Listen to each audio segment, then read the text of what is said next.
Assalamualaikum. Kenapa senyum-senyum tadi?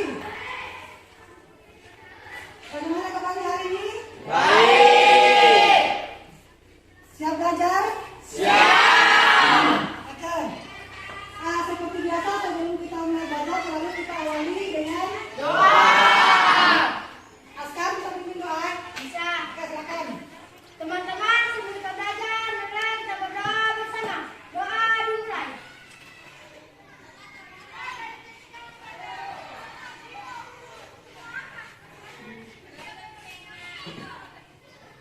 Doa selesai.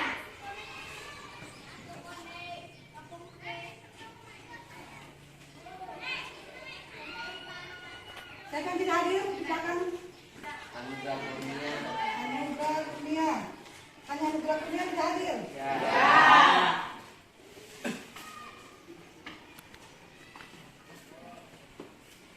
Oke, silakan siapkan buku pelajarannya, pulpennya, sama buku tulisnya disimpan dekat meja. Ya.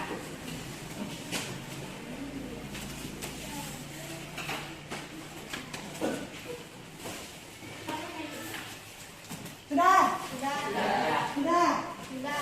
Oke, supaya lebih semangat lagi, kita menyanyikan dulu lagu Profil Pasar Sila. Masih ingat lagunya? Masih. Masih? Masih. Saya akan pandu ya. Ya.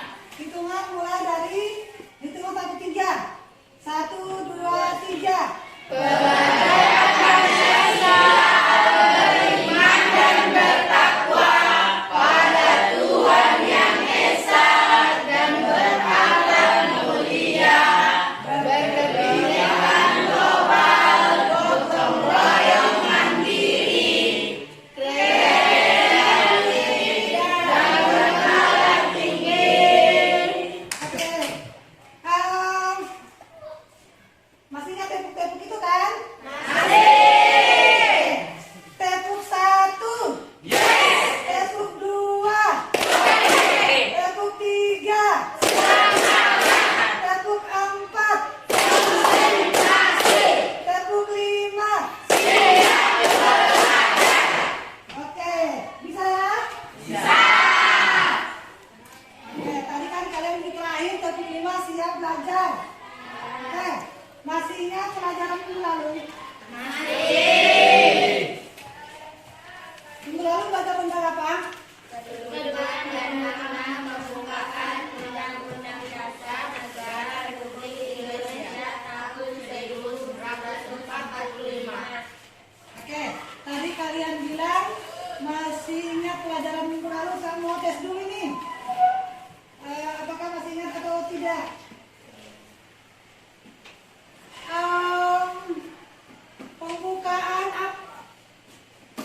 Pembukaan Undang-Undang Dasar tahun kedudukan dan makna pembukaan Undang-Undang Dasar tahun 1945. Oke, ada yang masih ingat?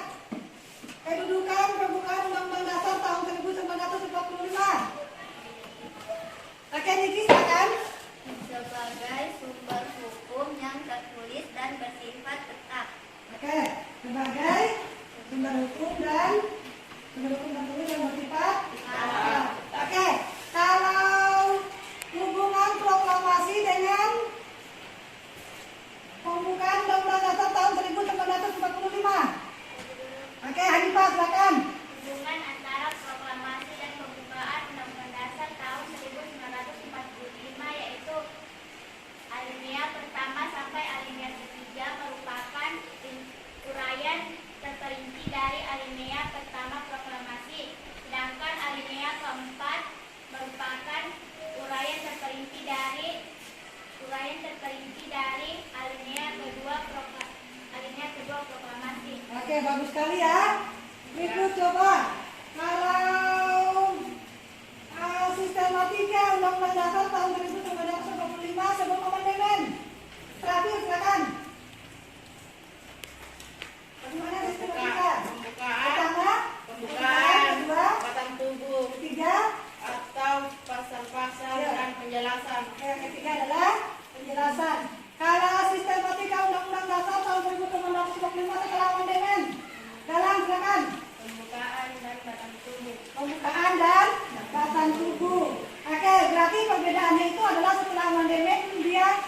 tinggal 2 batang tubuh pembukaan.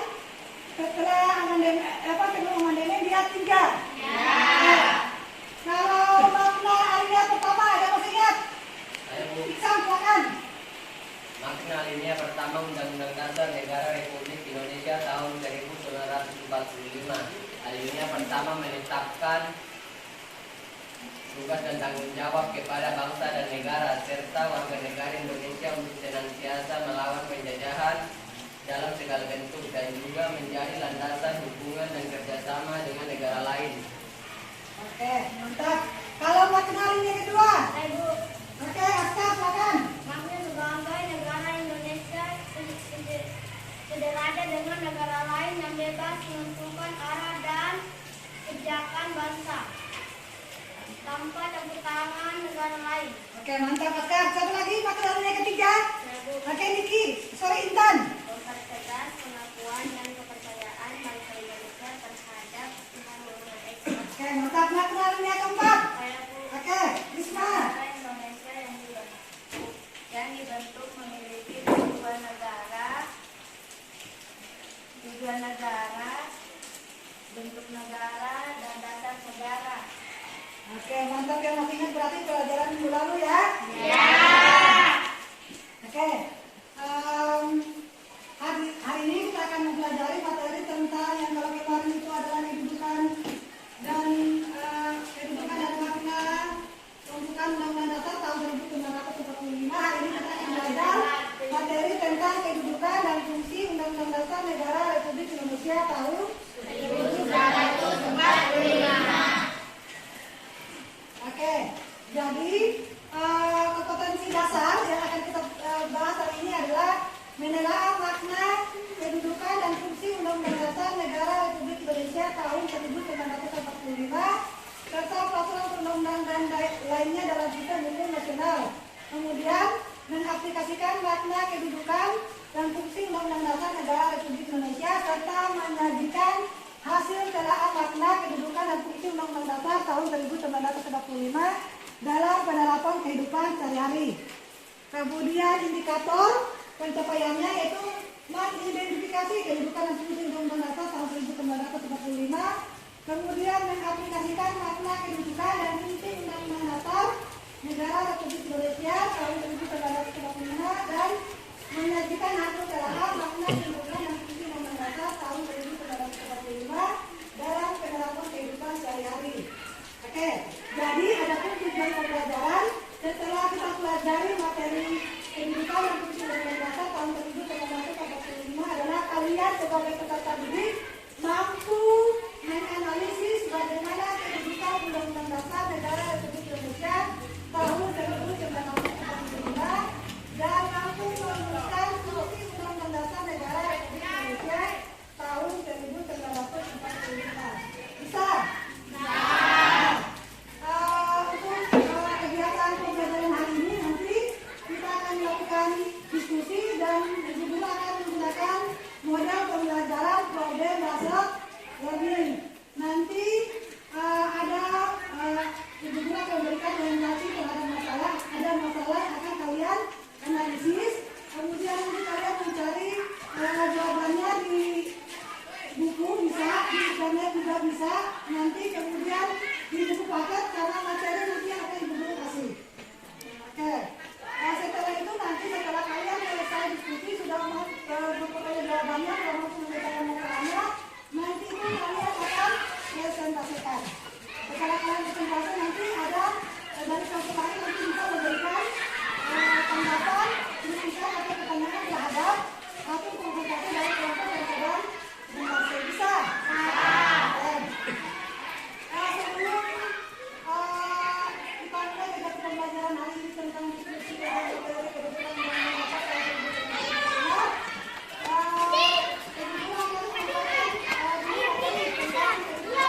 Dasar tahun 1945, akan menjelaskan sedikit tentang materi kedudukan Undang-Undang Dasar Negara Republik Indonesia.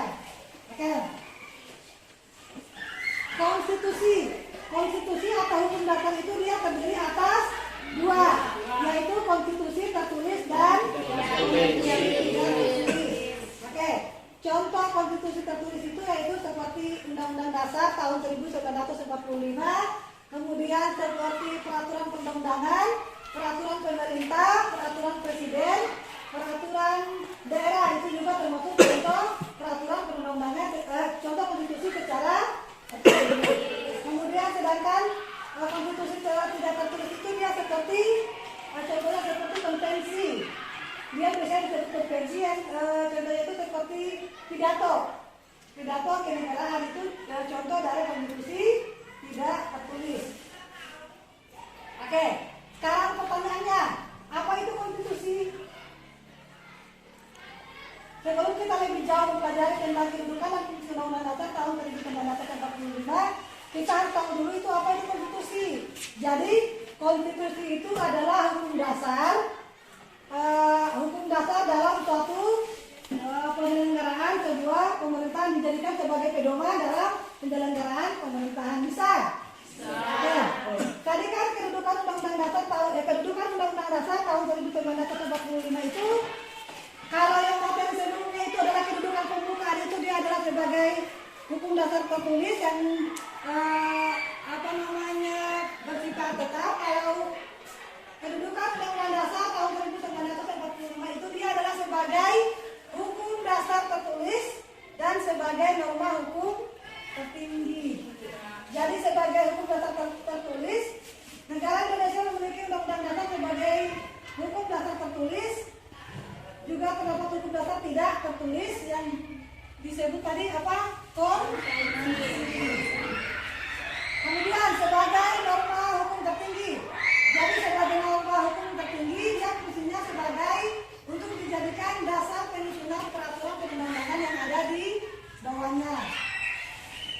Dan dia kenapa dikatakan sebagai norma? Karena dia mengikat warga masyarakat dalam kelompok dalam yang dijadikan panduan tingkah laku yang sesuai dan diterima.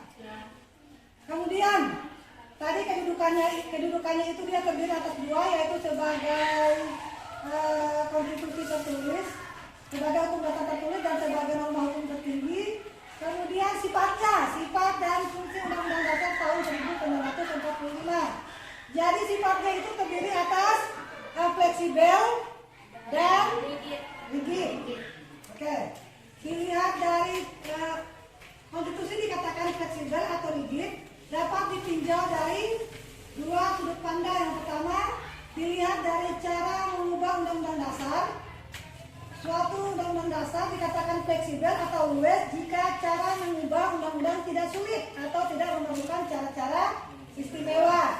Tetapi jika cara mengubah Undang-Undang Dasar itu dia memerlukan cara yang tidak mudah, berarti itu dia dikatakan sebagai rigid atau kaku. Kemudian mudah tidak mengikuti perkembangan zaman suatu konstitusi. Dikatakan fleksibel apabila konstitusi tersebut dapat mengikuti perkembangan zaman. Sebaliknya, suatu konstitusi dikatakan rigid apabila tidak mengikuti perkembangan zaman. Jadi gampang ya untuk membedakannya. Kalau luwes itu dia, kalau fleksibel atau luwes itu dia kalau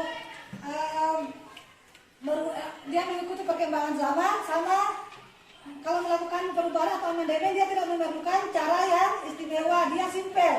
Kalau sedangkan rigid atau kaku, dia itu tidak tidak mengikuti perkembangan zaman, serta cara mengubahnya itu memerlukan cara-cara yang istimewa. Oke. Kemudian fungsi Undang-Undang Dasar tahun 1945 itu ada 3, yaitu sebagai alat kontrol, sebagai penentu, dan sebagai pengatur. Fungsinya sebagai alat kontrol itu untuk mengontrol apakah peraturan perundang-undangan di bawah Undang-Undang Dasar sesuai atau tidak dengan Undang-Undang Dasar tahun 1945. Sedangkan sebagai penentu atau atas hak dan kewajiban negara, aparat pemerintah dan warga negara, serta menentukan hak atau kewajiban lembaga negara, aparat negara, pemerintah dan warga negara sesuai dengan Undang-Undang Dasar tahun 1945. 45. Kemudian mengatur sebagai pengatur yaitu berperan mengatur kekuasaan negara meliputi bagaimana cara menyusun, membagi dan melaksanakan. Dalam melaksanakan kekuasaannya seluruh lembaga negara harus berpatokan terhadap Undang-Undang Dasar tahun 1945. Bisa dipahami? Bisa? Bisa. Oke, ada pertanyaan? Oke, silakan. Posya. Apakah Undang-Undang Dasar Negara Apa pertanyaannya, Rasya? apakah Undang-Undang Dasar tahun 1945 bisa dirubah atau tidak? Oh, oke. Apakah Undang-Undang Dasar tahun 1945 bisa dirubah atau tidak? Bisa dirubah atau tidak? Bisa dirubah atau tidak? Bisa atau tidak? Bisa atau tidak? Bisa atau tidak? Oke.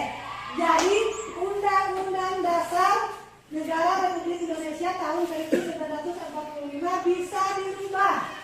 Tapi ingat, yang dirubah itu adalah batang tubuh atau pasal. Yang tidak dapat dirubah itu kecuali pembukaan.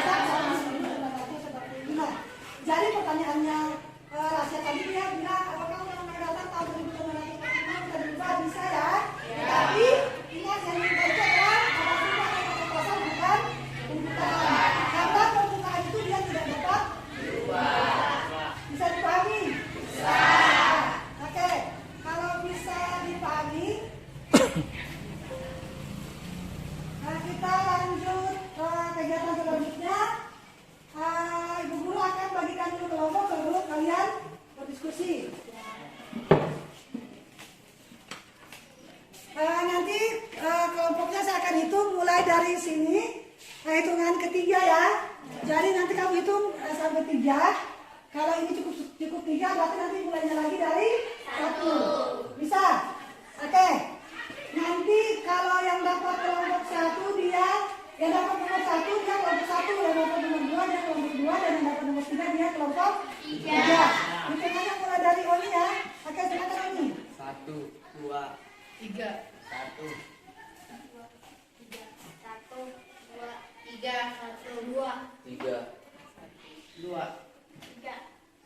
Oke, jadi kelompok 1 di bagian sini, silakan cari temannya. Kelompok 2, dengan kelompok 2 di bagian sini, kelompok 3 di bagian sini. Ingat, jangan angkat dengan pusingnya, jangan. Cukup pindah tempat. Silakan.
Sudah selesai kelompoknya?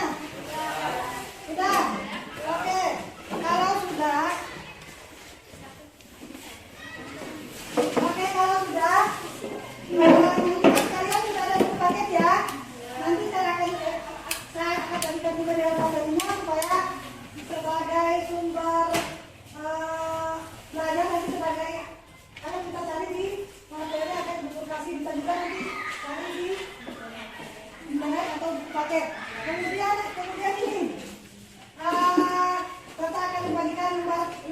Ya, jadi di dalam limbah kerja ini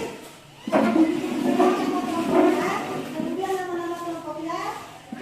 Nanti ini ada soal yang akan kalian selesaikan.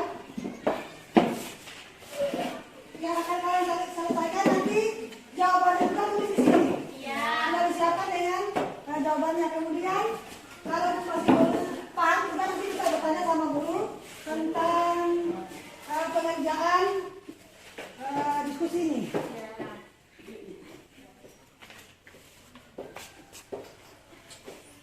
Jangan lupa tulis dengan tulisnya nanti. Ini ada tulisnya.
Nah, ini juga bisa. Nah, ini juga bisa ini. Bisa ini. Iya.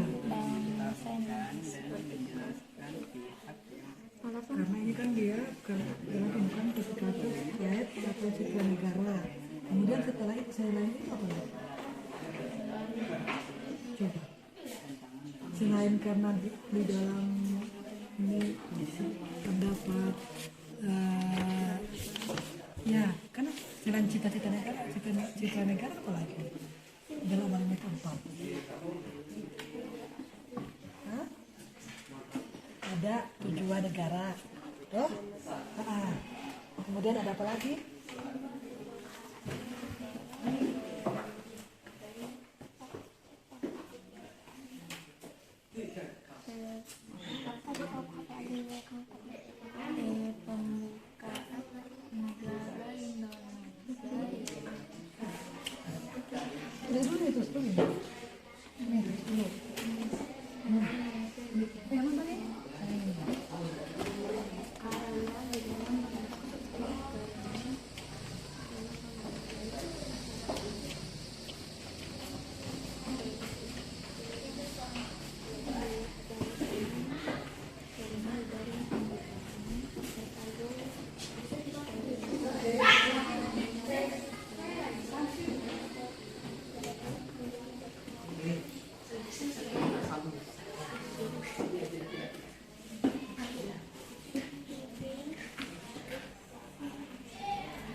Norma-norma atau aturan-aturan.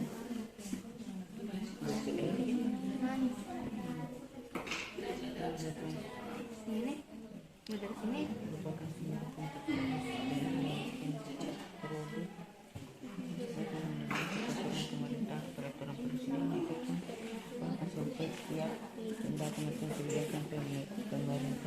Pakai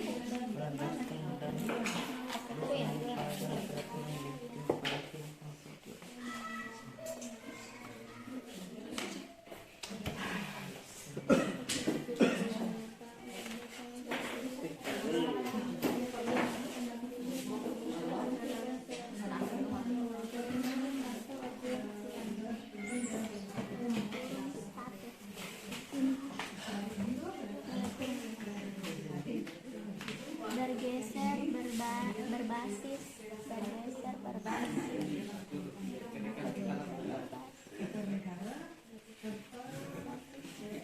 kepada rakyat sebagai pemegang kedaulatan.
Ini apa nih?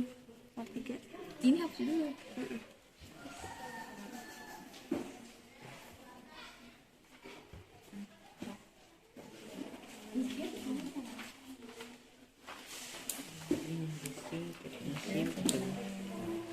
Berarti tinggal nomor 4.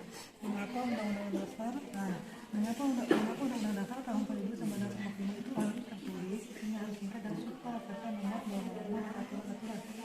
Kenapa ada dalam Undang-Undang Dasar tahun 1945 ini harus nomor ini kenapa? Nanti kalian tulis saja begini.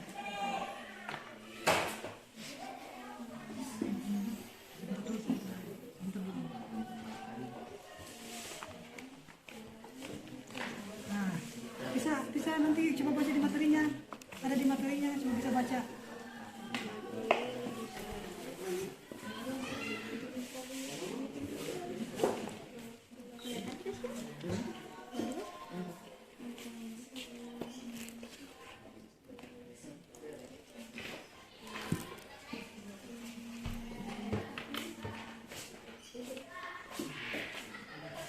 Kenapa?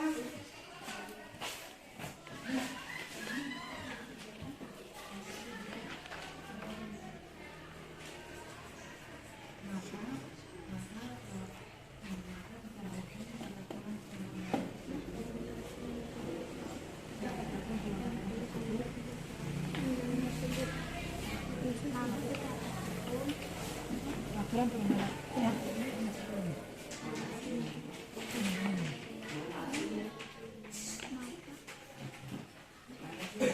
Secara hukum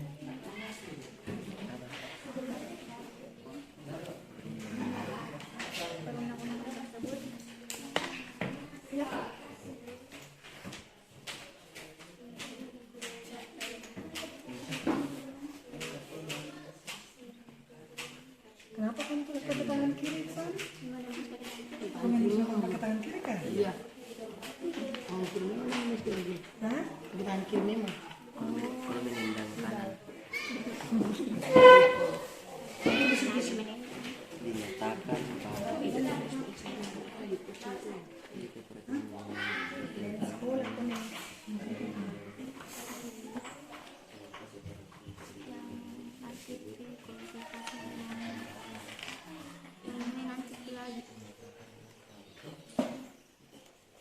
Ya, oke, boleh.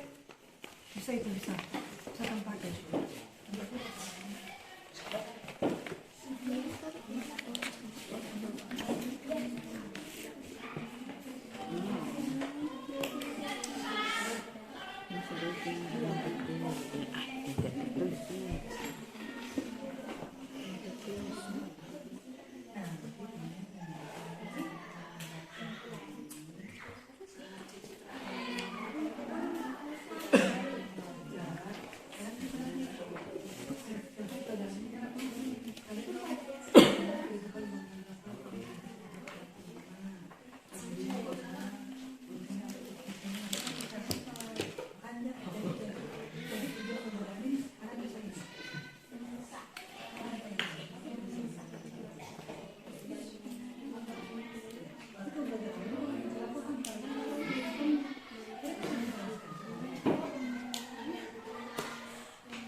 Sudah semua?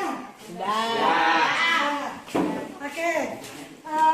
Kalau sudah selesai, kita akan selanjutnya kita akan implementasikan hasil pekerjaannya kalian.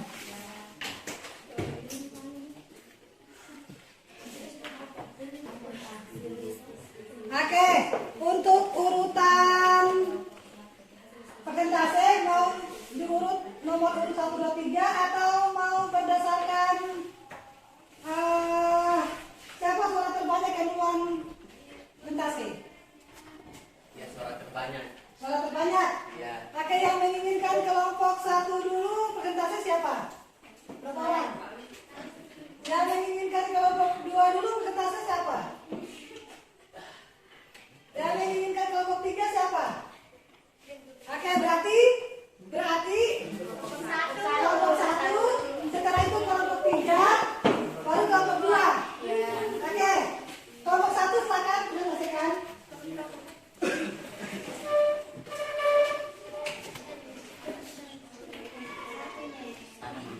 Menghadap di sini ya. Posisinya dia, posisi kepala dengan ini, kepala dengan dia. Sama, kita begini. Ngadep begini. Supaya jangan ya. Ya, itu supaya jangan kamu juga. Ayo hadap sana gitu. Ya. Kamu jangan begitu baik juga. Posisi saja. Dengarkan. Simak ya. Assalamualaikum warahmatullahi wabarakatuh.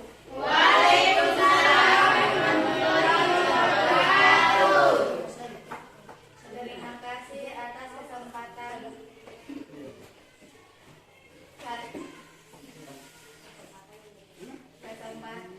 kesempatan yang diberikan untuk kami, yaitu kelompok 1. Kami akan mempresentasikan hasil diskusi kami, yaitu kelompok 1. Nomor 1. Salah satu fungsi Undang-Undang Dasar Negara Republik Indonesia tahun 1945 adalah sebagai alat contoh Undang-Undang Negara Republik Indonesia tahun 1945 berfungsi sebagai alat kontrol apakah aturan hukum yang lebih rendah sesuai atau tidak sesuai dengan norma hukum yang lebih tinggi, yaitu Undang-Undang Dasar Negara Republik Indonesia tahun 1945. Berdasarkan pertanyaan di atas, bagaimana jika Anda ada peraturan perundang-undangan lain bertentangan dengan Undang-Undang Negara Republik Indonesia tahun 1945? Jawabannya, berdasarkan hukum, peraturan tersebut dianggap batal. Soal nomor 2. Mengapa semua peraturan perundang-undangan di Indonesia harus berpedoman dan tidak boleh bertentangan dengan Undang-Undang Dasar tahun 1945? Jawabannya, dikarenakan Undang-Undang Dasar 1945 merupakan sumber hukum tertulis atau tertinggi. Soal nomor 3. Undang-Undang Dasar tidak memiliki sifat rigid dan luwes. Sifat rigid menunjukkan bahwa Undang-Undang Dasar kita kaku dalam masalah perubahan pembukaan undang-undang dan luwes pada perubahan pasal-pasal yang ada di dalamnya. Uraikanlah alasannya mengapa perubahan Undang-Undang Dasar kita bersifat kaku dan bahkan tidak bisa dirubah. Jawabannya, karena pembukaan Undang-Undang Dasar merupakan uraian terperinci dari Proklamasi Kemerdekaan Indonesia dan dikarenakan Undang-Undang Dasar 1945 merupakan sumber hukum tertulis atau tertinggi. Selain itu, Undang-Undang Dasar terdapat tujuan negara dan pembukaan Pembukaan Undang-Undang Dasar 1945 merupakan inti dan dasar berdirinya dari bangsa dan negara Indonesia. Pada bagian pembukaan terdapat dasar-dasar normatif dan filosofis yang juga menjadi dasar dari seluruh ketentuan yang terdapat pada konstitusi. Soal nomor 4. Mengapa Undang-Undang Dasar tahun 1945 harus tertulis? Isinya harus ingkat dan super, serta memuat norma-norma atau aturan. Jawabannya, karena Undang-Undang Dasar 1945 dan fundamental yang bukanlah hukum biasa, melainkan hukum dasar tertinggi yang dijadikan pedoman atau pegangan dalam penyelenggaraan pemerintah negara. Itulah hasil diskusi kami. Terima kasih. Assalamualaikum warahmatullahi wabarakatuh. Waalaikumsalam warahmatullahi wabarakatuh. Oke, itulah hasil presentasi dari kelompok 1. Silakan kalau ada kelompok yang memberikan pertanyaan, siapa? Oke, kelompok 3 akan memberikan pertanyaan kepada kelompok 1. Apa yang kalian lakukan peraturan perundang-undangan yang bertentangan dengan Undang-Undang Dasar? Apa yang akan kalian lakukan jika peraturan perundang-undangan bertentangan dengan Undang-Undang Dasar? Kelompok 1, silakan. Yang kami lakukan adalah memberitahukan dan menjelaskan pihak yang berwenang bahwa peraturan tersebut bertentangan dengan Undang-Undang Dasar 1945. Bagaimana kelompok 1? Kelompok 3? Paham. Paham? Ya. Oke, silakan. Tadi kelompok kalian bahwa memberitahukan dan menjelaskan kepada pihak yang berwenang. Jadi siapa pihak yang berwenang itu? Kalau pertanyaannya coba pelan-pelan. Tadi kalian bahwa memberitahukan dan menjelaskan kepada pihak yang berwenang. Jadi siapa pihak yang berwenang itu? Oh, maksudnya tadi kan kalian menjawab memberitahukan kepada pihak yang berwenang. Jadi pertanyaannya dari kelompok 3 itu, siapa pihak berwenang yang dimaksud? Pihak berwenang itu adalah pihak pemerintah yang memiliki kewenangan untuk melihat dan menguji aturan tersebut. Bagaimana kelompok 3? Jadi yang jawaban dari kelompok 1 itu adalah pihak yang berwenang yang dimaksud mereka itu adalah pihak pemerintah yang berwenang dalam menguji undang-undang. Akan lagi pertanyaan untuk kelompok 1. Oke, silakan. Apa yang akan terjadi jika konstitusi tidak berfungsi sebagaimana mestinya? Yang akan terjadi jika konstitusi tidak berfungsi sebagaimana mestinya, yaitu akan terjadi banyak sekali kekacauan di masyarakat karena tidak ada pedoman dan petunjuk yang mengatur masyarakat untuk berperilaku sebagaimana mestinya.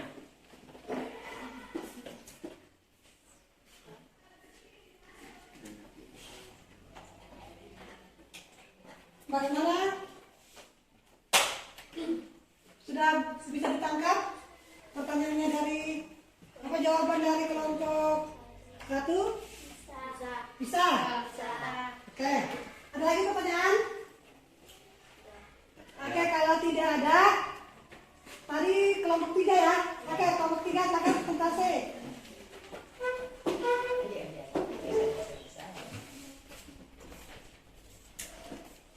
Assalamualaikum warahmatullahi wabarakatuh. Terima kasih atas kesempatan yang diberikan kepada kami, yaitu kelompok 3. Saya akan mempresentasikan hasil diskusi kami. Soal nomor 1. Salah satu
Nomor 2, mengapa semua peraturan perundang-undangan di Indonesia harus berpedoman dan tidak boleh bertentangan dengan Undang-Undang Dasar tahun 1945? Jawabannya, dikarenakan Undang-Undang Dasar 1945 merupakan sumber hukum tertulis atau tertinggi. Setiap produk hukum seperti UU, PP, Perpres, dan Perda, dan setiap kebijakan pemerintah harus berlandaskan Undang-Undang Dasar 1945. Nomor 3, Undang-Undang Dasar kita memiliki sifat rigid dan luwet. Sifat rigid menunjukkan bahwa Undang-Undang Dasar kita kaku dan masalah perubahan pembukaan Undang-Undang Dasar, dan luwet pada perubahan pasal-pasal yang ada di dalamnya. Uraikanlah alasannya mengapa pembukaan Undang-Undang Dasar kita bersifat kaku dan bahkan tidak bisa dirubah. Jawabannya, bagian pembukaan Undang-Undang Dasar 1945 tidak dapat diubah karena mengandung dasar dan tujuan didirikannya NKRI, Negara Kesatuan Republik Indonesia. Perubahan atas bagian Undang-Undang Dasar 1945 sama artinya dengan penghancuran Negara Kesatuan Republik Indonesia. Nomor 4, mengapa Undang-Undang Dasar tahun 1945 harus tertulis? Isinya harus singkat dan supel serta memuat norma-norma atau aturan-aturan. Jawabannya, perubahan Undang-Undang Dasar Negara Republik Indonesia tahun 1945 telah berhasil mengubah kekuasaan pemerintahan yang otoriter dan sentralistik menjadi kekuasaan yang demokratis berdasarkan asas hukum dan desentralistik. Penyelenggaraan negara yang berpusat pada negara atau state bergeser berbasis kepada rakyat sebagai pemegang kedaulatan. Terima kasih. Sekian dan terima kasih. Assalamualaikum warahmatullahi wabarakatuh.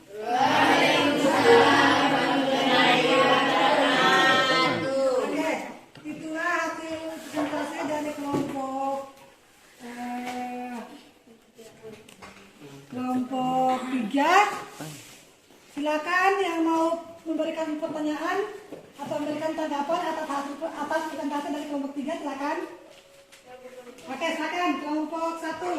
Contoh konstitusi tertulis itu kan UUD 1945, peraturan perundang-undangan, peraturan pemerintah, peraturan presiden, dan peraturan daerah. Sedangkan contoh konstitusi tidak tertulis itu konvensi. Dari contoh konvensi itu apa saja? Contoh konvensi atau contoh konstitusi tidak tertulis yaitu pidato kenegaraan, adat istiadat, dan musyawarah. Oke, bagaimana kelompok 1? Jadi yang dimaksud konvensi itu adalah musyawarah, yang menurut kelompok 3 tadi musyawarah, kemudian pidato kenegaraan dan adat istiadat. Oke, ada lagi yang memberikan pertanyaan? Tidak ada. Oke, kalau tidak ada, kelompok terakhir, kelompok 2, silakan presentasi. Assalamualaikum warahmatullahi wabarakatuh. Waalaikumsalam warahmatullahi wabarakatuh. Terima kasih atas kesempatan yang diberikan kepada kelompok kami, yaitu kelompok 2. Saya akan membacakan hasil diskusi kami, yaitu kelompok 2. Nomor 1, salah satu fungsi Undang-Undang Dasar Negara Republik Indonesia tahun 1945 adalah sebagai alat kontrol. Undang-Undang Dasar Negara Republik Indonesia tahun 1945 berfungsi sebagai alat kontrol apakah aturan hukum yang lebih rendah sesuai atau tidak sesuai dengan norma hukum yang lebih tinggi. yaitu Undang-Undang Dasar Negara Republik Indonesia tahun 1945. Berdasarkan pernyataan di atas, bagaimana jika ada peraturan perundang-undangan lain bertentangan dengan Undang-Undang Dasar Negara Republik Indonesia tahun 1945? Jawab. Apabila bertentangan dengan Undang-Undang Dasar 1945, maka peraturan yang bertentangan itu sifatnya batal demi hukum. Artinya, di dalam hukum, peraturan yang bertentangan tersebut dianggap batal. Nomor 2. Mengapa semua peraturan perundang-undangan di Indonesia harus berpedoman dan tidak boleh bertentangan dengan Undang-Undang Dasar tahun 1945? Menjawab. Karena Undang-Undang Dasar Negara Republik Indonesia tahun 1945 merupakan sumber hukum tertinggi dan tertulis yang ada di Indonesia. Nomor 3. Undang-Undang Dasar kita memiliki sifat rigid dan luwes. Sifat rigid menunjukkan bahwa undang-undang kita kaku dalam masalah perubahan pembukaan Undang-Undang Dasar dan luwes pada perubahan pasal-pasal yang ada di dalamnya. Uraikanlah alasannya mengapa pembukaan Undang-Undang Dasar kita bersifat kaku dan bahkan tidak bisa dirubah. Jawab. Pembukaan Undang-Undang Dasar 1945 tidak boleh diganggu karena mengandung dasar negara dan tujuan negara. Nomor 4. Mengapa Undang-Undang Dasar tahun 1945 harus tertulis? Isinya harus singkat dan supel serta memuat norma-norma atau aturan-aturan. Jawab.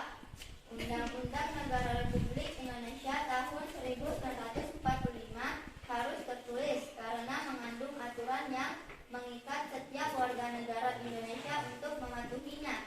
Undang-Undang Dasar 1945 harus bersifat singkat dan simpel karena di dalamnya memuat aturan pokok yang dapat dikembangkan sesuai perubahan zaman dan memuat hak asasi manusia. Undang-Undang Dasar 1945 harus berisi norma-norma atau peraturan-peraturan karena dapat menciptakan ketertiban serta keadilan dalam lingkungan masyarakat. Terima kasih. Assalamualaikum warahmatullahi wabarakatuh.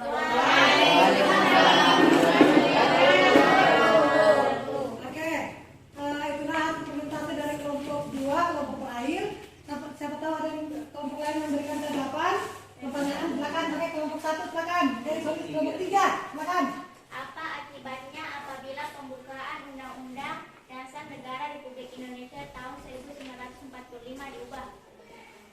Kelompok Akibatnya yaitu negara Indonesia akan dengan sendirinya akan bubar sebagai negara sebab pembukaan UUD 1945 memuat dasar negara serta cita-cita dan tujuan bangsa dirumuskan langsung oleh para pendiri negara. Oke, kelompok 3, Hanifa bisa dipahami? Bisa. Kelompok 3 kalian bisa? Bisa. Ada pertanyaan? Tidak ada. Oke, kalau tidak ada pertanyaan untuk kelompok presentasi kelompok 1, kelompok 2, kelompok 3 untuk kalian semua silakan kita beri aplaus. Untuk kelompok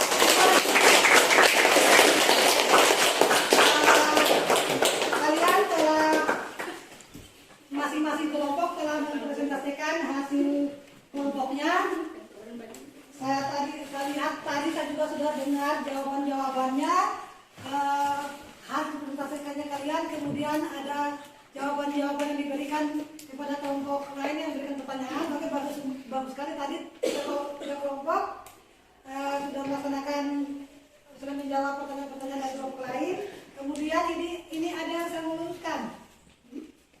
Ada yang saya meluruskan tadi, ada pertanyaan ke kelompok dari kelompok 3 mau memberikan pertanyaan kepada kelompok 1 ya, tentang siapa yang berwenang, pihak berwenang untuk apa tadi? Pihak yang berwenang apa tadi, Sapsir? Dari siapa pihak yang berwenang itu? Oh, pihak berwenang, Berwenang itu yang berwenang. Oh, oke, pihak yang berwenang. Tadi tadi di kelompok 1 dia menjawab pemerintah ya. Oke, di sini yang dimaksud pihak pemerintah di sini itu adalah lembaga Mahkamah Konstitusi sama Mahkamah Agung. Oke, itu yang karena tugasnya mereka salah satunya adalah menguji peraturan perundang-undangan di bawah Undang-Undang Dasar. Bisa ya? Sama tadi juga kalian juga kelompok 3 untuk kelompok 3 tadi di bagian nomor 4, jawaban nomor 4 tentang di sini saya tuliskan ya untuk jawaban nomor 3. Yang nomor 4 ya untuk kelompok 3.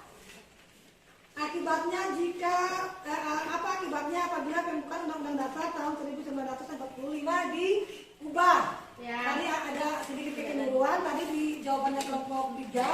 Jadi jawaban yang benar itu adalah negara Indonesia. Ini itu kan nomor 3 ya, nomor 4 ya? Ya. Akibatnya negara Indonesia dengan sendirinya itu dia akan bubar. Akan bubar sebagai negara sebab pembukaan Undang-Undang Dasar tahun 1945 itu dia memuat dasar dan cita-cita serta tujuan bangsa. Jadi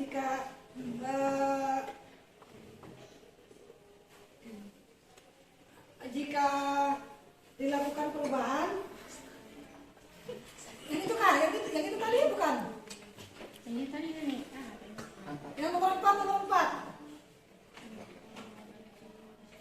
Mengapa Undang-Undang Dasar tahun 1945 harus tertulis?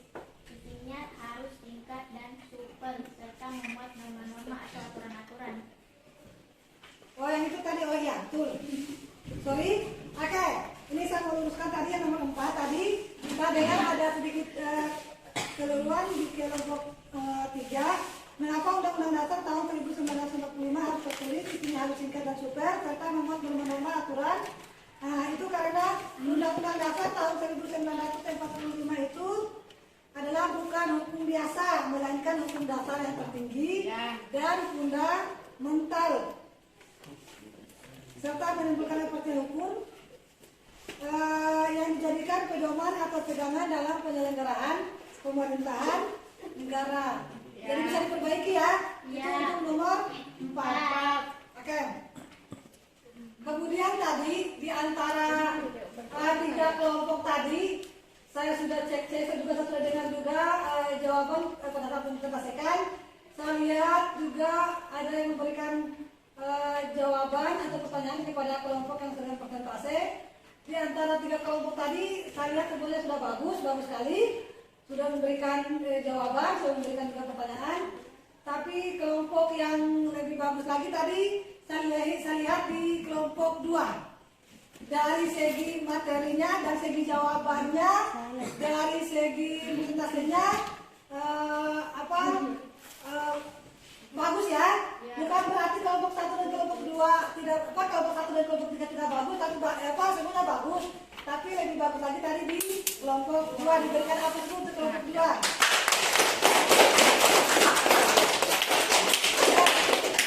Jadi untuk kelompok 2 nanti sebentar saya akan berikan tugas kepada kalian semua.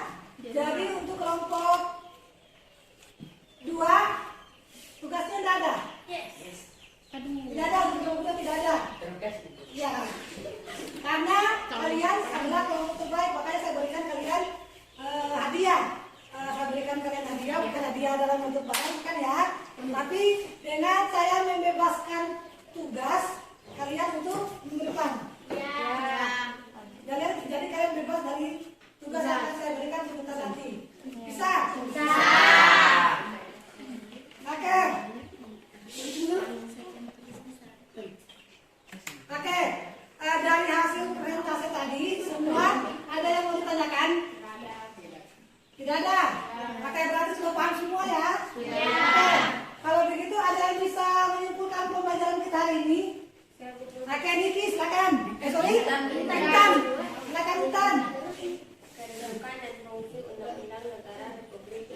Tentang kedudukan dan fungsi Undang-Undang Dasar Negara Republik Indonesia tahun 1945, silakan. Sebagai hukum dasar, Undang-Undang Dasar Negara Republik Indonesia tahun 1945 berkedudukan sebagai sumber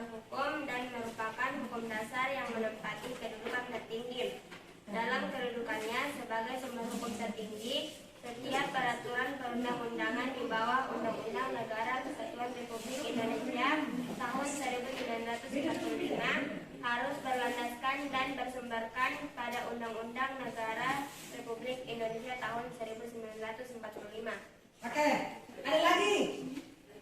Oke, silakan Susan. Kedudukan Undang-Undang Dasar Negara Republik Indonesia tahun 1945 adalah sebagai sumber hukum dan hukum dasar yang menempati kedudukan tertinggi dan juga konstitusi yang dikatakan fleksibel atau luwes atau rigid atau kaku dapat ditinjau dari sudut pandang yaitu sebagai berikut. Yang pertama, dilihat dari cara mengubah undang-undang dasar. Suatu UUD dikatakan fleksibel atau luwes jika secara mengubah undang-undang dasar tidak sulit atau tidak memerlukan cara-cara istimewa. Tetapi juga mengubah undang-undang dasar itu memerlukan cara yang sangat mudah. UUD tersebut dapat dikatakan rigid. Yang kedua, mudah mengikuti perkembangan zaman. Suatu konstitusi dikatakan fleksibel apabila konstitusi tersebut mengikuti perkembangan zaman.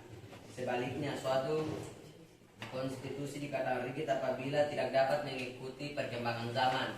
Oke, bagus sekali ya.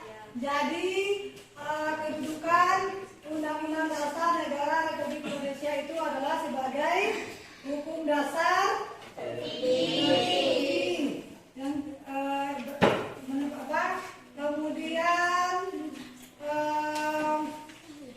sifat Undang-Undang Dasar tahun 1945 itu yaitu bersifat rigid dan bersifat fleksibel. Oke, fungsi Undang-Undang Dasar tahun 1945 itu ada tiga, yaitu sebagai alat kontrol.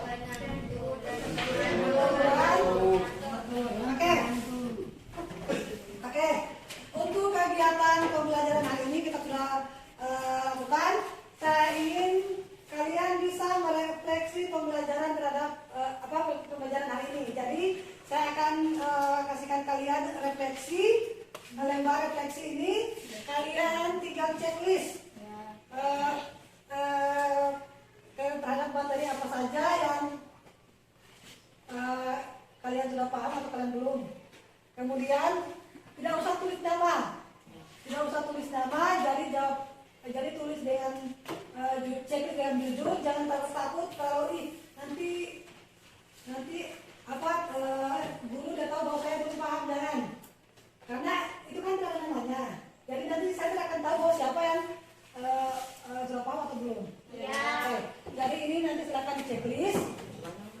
Kalau kalian sudah sangat mampu, silakan checklist di bagian sangat mampunya. Kalau di bagian mampu, dicek di bagian mampu sebagai mampu dan tidak mampu. Silakan checklist dulu pemahamannya kalian. Iya. Ya.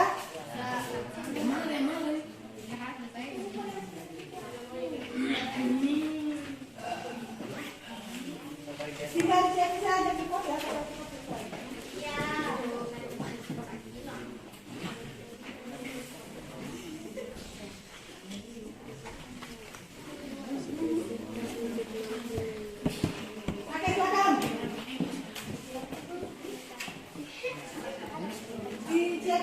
Iris mereka.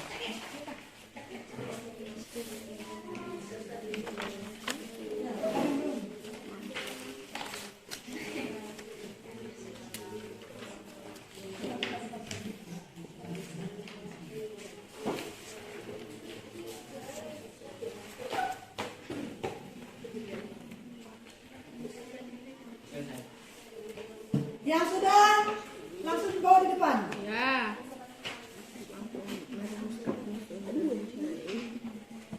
Kalau tidak mampu.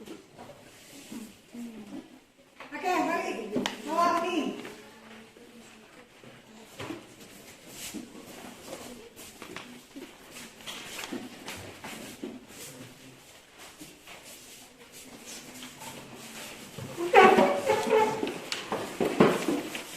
Ini nggak jalan terus, Pak.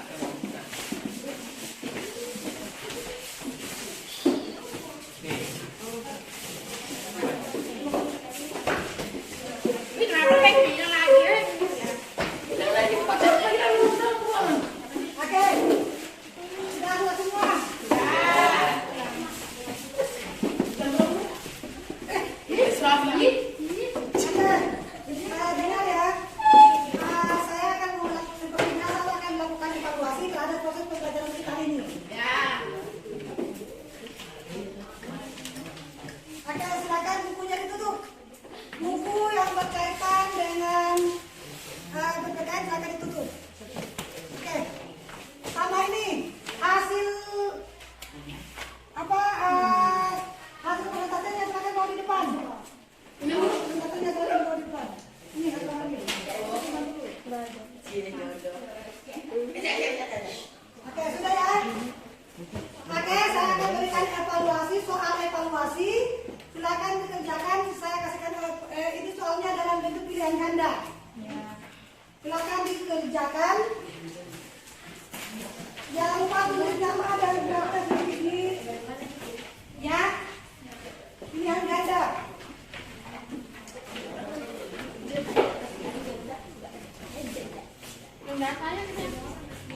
Enggak. Jangan lupa tulis nama dan beratnya ya. Belum.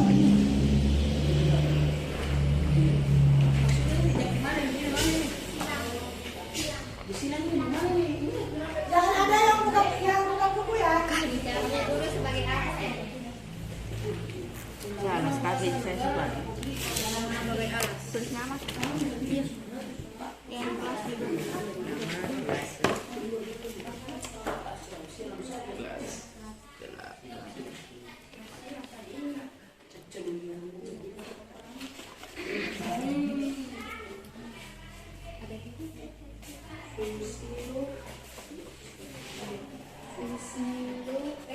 Jangan ribut.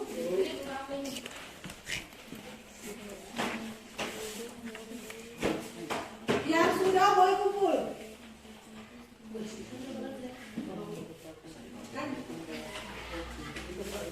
Jangan lupa tulis nama ya.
kalian, dengar. Coba tugasnya kalian menulis tata tertib sekolah SMP Negeri 1 Tioro Selatan. Yang kalian tulis itu di hal-hal tentang hal-hal masuk sekolah, kemudian tentang kewajiban siswa, tentang larangan siswa, tentang hal pakaian dan lain-lain hak siswa. Itu yang kalian tulis nanti untuk di depan. Tapi untuk kelompok 2 selesai ya? Ya.